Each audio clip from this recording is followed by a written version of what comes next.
আজ দোস্ত তুমিও মুসলমান, আমিও মুসলমান, চেহারার এত ভিন্নতা কেন?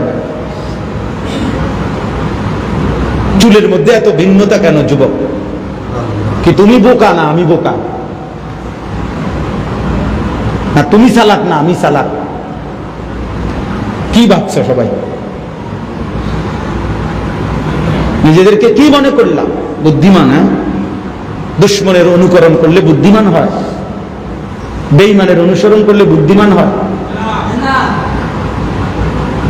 আত্মমর্যাদা, আত্মসম্মান, আত্মসম্মান, আত্মমর্যাদা খোদার কসম যার থাকে না, এই পৃথিবীতে সবচেয়ে বেশি নিকৃষ্ট সে যার আত্মমর্যাদা নেই। আমরা কবি কিতাবে বইতে পড়ছিলাম, আরব এমন ছিল, সাহারায় ওরা ধুকে মরে তবু পড়ে না শিকল পদ্ধতির। মানে এই মক্কাবাসী আরবের এই কুরাইশরা, কাফেররা মূর্তি পূজা যখন করত, তখনও তৎকালীন পৃথিবীতে সুপার পাওয়ার, পরাশক্তি দুইটা সাম্রাজ্য ছিল, একটা রোম, একটা পারস্য। রোম মানে আজকের ইটালি, রাজধানী রোম, এর আশপাশের বিশাল ইউরোপীয় অঞ্চলটাই ছিল রোম সাম্রাজ্য, খ্রিস্টান। আর আজকে যে ইরান, এই যে কয়দিন আগে যুদ্ধ করলো ইসরায়েলের সাথে, এই ইরান এবং তার সাথে আশপাশের বিশাল অঞ্চল নিয়ে ছিল পারস্য সাম্রাজ্য, এরা ছিল অগ্নিপূজক। তো এই দুই জাতি ছিল সাম্প্রদায়িক সাম্রাজ্যবাদ, অর্থাৎ তারা নিত্য নতুন এলাকা দখল করত আর তাদের রাজত্ব বাড়াইত। কিন্তু কিতাবে, সব কিতাবে কথা স্পষ্ট আছে, এই দুইটি সাম্রাজ্য তারা কোনোদিন একদিনের জন্য, এক সেকেন্ডের জন্য এই আরবকে, এই কুরাইশকে একদিনের জন্য তাদের অধীনে বশীভূত, পরাজিত করতে পারে না। একদিনও না, কোন ইসলাম পূর্ব যুগেও না। মানে নবীজি সাল্লাল্লাহু আলাইহি সাল্লাম যখন জন্ম নেয় নাই পৃথিবীতে, তার আগেও কোনোদিন এই রোম এবং পারস্য কোনোদিন আরবকে কি করতে পারে না, ঘাড় নোয়াইতে পারে না। আরব চির স্বাধীন ছিল। অর্থাৎ তারা এটা বুঝাইছে যে আত্মমর্যাদা, মরে যাবে প্রয়োজনে, রক্তের বন্যা বয়ে যাবে, কিন্তু তুমি আমারে তোমার গোলামির মধ্যে নিবা, আমি এটা করবো না বেটা। প্রয়োজনে জীবন দিয়ে দেব, প্রয়োজনে 1000 বার জীবন দেব, কিন্তু গোলামি কি করব না, তোমার করব।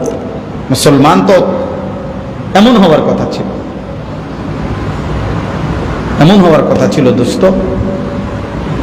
এই জন্য রাত অনেক গভীর। আমি একটা ছেলেকেই বললাম এই কথা, ইনসাফের সাথে ভাই মিয়া, ইনসাফের সাথে ভাই।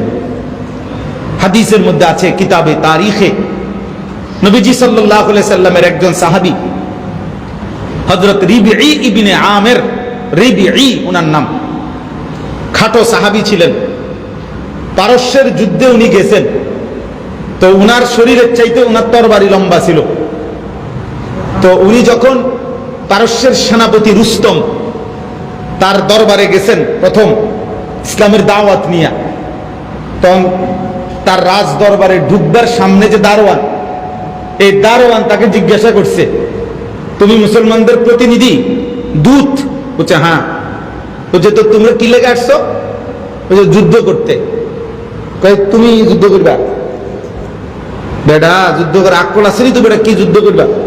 তো শরীর থেকে যদি তোর তলোয়ার বড়, তো কি যুদ্ধ করবা? তখন আমরা নিজে পড়ছি কিতাবে, ওই সাহাবী রিবিঈ বলছিল, বেটা তরবারি যুদ্ধ করে না, এই বাজু মানে এই হাত যুদ্ধ করবে, তুমি দেখবানি এই হাতের শক্তি। বলছিল মানে, তো তখন তিনি বলছিলেন যে তোমার দরবারে, রাজবাড়ির দরবারের সবচেয়ে মজবুত যে ঢাল, আগের দিনে তরবারির সাথে আরেকটা কি থাকতো, ঢাল, এই ঢাল এটা আনো। তো উনি আনাইছে, সে আনাইবার পরে বলছে তো তোমাদের একজন মজবুত সৈন্যকে বলো এটা ধরতে, টাইট করে ধরতে কম। তো ধরছে, ধরার পরে এই সাহাবী তার তরবারি বাহির করে আল্লাহর নাম নিয়ে একটা কোপ দিছে মাঝখানে, এটা ভাঙ্গা টুকরা হয়ে ওই 10 মাইল দূরে উঠে বসে। তখন সে বলছে দারোয়ান রে, এবার দেখছো যুদ্ধ কে করবে? তখন যখন ভিতরে ঢুকছে, এই মহাবীর রুস্তম জিজ্ঞাসা করছিল এই সাহাবীকে যে কেন আসছো তোমরা আমাদের অঞ্চলে? তখন উনি বলছিলেন ইন্নাল্লাহা ইবতাআসানা, নিশ্চয়ই আল্লাহ আমাদেরকে পাঠিয়েছেন। কেন পাঠিয়েছেন? লিনুখরিজা মান শাআ মিন ইবাদাতিল ইবাদ ইলা ইবাদাতি রাব্বিল ইবাদ।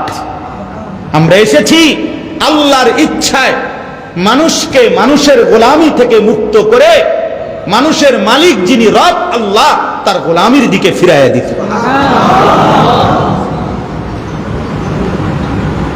এসেছি এজন্য লিনুখরিজা মান শাআ মিন ইবাদাতিল ইবাদ ইলা ইবাদাতি রাব্বিল ইবাদ, রবের সাথে ফিরাই দিতে আসছি। যে বুঝাইতে আসছি মাখলুকের গোলামি না, গোলামি হবে কার? আল্লাহর। এই জন্য আচার ব্যবহার লেনদেন সবকিছুতেই আমরা দুনিয়াটাকে খুব প্রাধান্য দিয়ে ফেলছি। আল্লাহকে আমরা ভুলে যাচ্ছি। আমরা মনে করছি শেষ পর্যন্ত ধীরে ধীরে আল্লাহকে ছেড়ে দেওয়ার মধ্যেই আমাদের সফলতা। এটা আসলে ভুল ধারণা। আর যদি বলি না হুজুর যত কথাই কোন আল্লাহই সব, তাহলে তো আরেকটু আন্তরিক হওয়া দরকার। সবাই প্রত্যেকেই প্রত্যেকের জন্য আরেকটু কল্যাণকামী হওয়া দরকার। বাবার আগে বাবা দরকার, আমার সন্তানের ঈমান আগে নাকি বিদেশ আগে? আমার সন্তানের নামাজ আগে নাকি খানা আগে? আজ তো আমরা এটা মনে করছি যে আগে মাইতো না ফলাইন মানুষ, পড়লে পড়ুক, না পড়লে নাই, বাদ দাও বাদ দাও, খানায় কষ্ট পাইবে, খানায় যাতে কষ্ট না পায়, বিল্ডিং এ যাতে কষ্ট না পায়। এটা তো জীবন না। জীবন তো হওয়ার কথা ছিল আল্লাহ যা কিছু উত্তম তা দুনিয়ায় তাই দেন, যা আখিরাতে উত্তম তাই দেন। আজ আমরা বলছি যে আল্লাহ আমি যা যা চাই দুনিয়া শুধু আমার তাই দেন। এবার এটা হালাল না হারাম এত কিছুর দরকার না, আমি যেমনে যেমনে কই আপনি এমনি এমনি দেন। এই কথাটাই আমি শুধু এখানে পড়ছি। এই কথা বললেই আমার কথা শেষ। এই শুনেন এখানে কি বলছে আল্লাহ তাআলা, ফাইদা কাদাইতুম মানাসিকাকুম। আল্লাহ তাআলা বলেন হজ্জের যাবতীয় কার্যক্রম যখন তোমরা শেষ করে ফেলো, তো এখন তোমাদের দায়িত্ব কি? মানে আমি যেহেতু হজ শেষ করে আসছি এই জন্য আমি আমারই বলতেছি, যেন আমি জিজ্ঞাসা করলাম যে মালিক এখন আমার ডিউটি কি? তা আল্লাহ তাআলা বলছে ফাযকুরুল্লাহ, আল্লাহ পাকের স্মরণ, আল্লাহর জিকির করতে থাকো।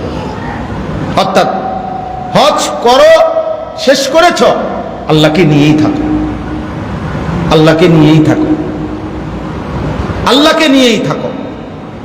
পুরা কোরআনুল কারীমে আল্লাহ তাআলা একটা মূল বক্তব্য পেশ করছেন, বান্দা যখন তুমি যাই করো আমাকে নিয়ে থাকো, আমাকে স্মরণ করো, আমাকে স্মরণ করো। فإذا قضيتم الصلاة فاذكروا الله قياما وقعودا وعلى جنوبكم। রব্বুল আলামিন বলে যখন নামাজ শেষ হয় বান্দা, এবার যদি তুমি দাঁড়িয়ে থাকো কিংবা বসে থাকো, শুয়ে থাকো, যেভাবেই থাকো না কেন, ফাযকুরুল্লাহ, আমি আল্লাহকে স্মরণ করো। فإذا قضيت الصلاة فانتشروا في الأرض وابتغوا من فضل الله واذكروا الله كثيرا। আল্লাহ বলে যখন নামাজ শেষ হয়ে যায় আমার বান্দা জমিনের চারদিকে তুমি ছড়িয়ে পড়ো আর রিজিক তালাশ করো, উপার্জন করো। তবে ওয়াযকুরুল্লাহ কাসীরা, উপার্জন যাই করো না কেন বেশি বেশি আমি আল্লাহকে স্মরণ করো। লাআল্লাকুম তুফলিহুন, আমি আল্লাহ ওয়াদা দিলাম তুমি সফল হবে, জান্নাতি হবে। তাইলে চাকরি করো, ব্যবসা করো, কর্ম করো, আমাকে শুধু স্মরণ করো, আমার সাথে রাখো। ওয়ালিতুকমিলুল ইদ্দাতা ওয়ালিতুকাব্বিরুল্লাহ আলা মা হাদাকুম।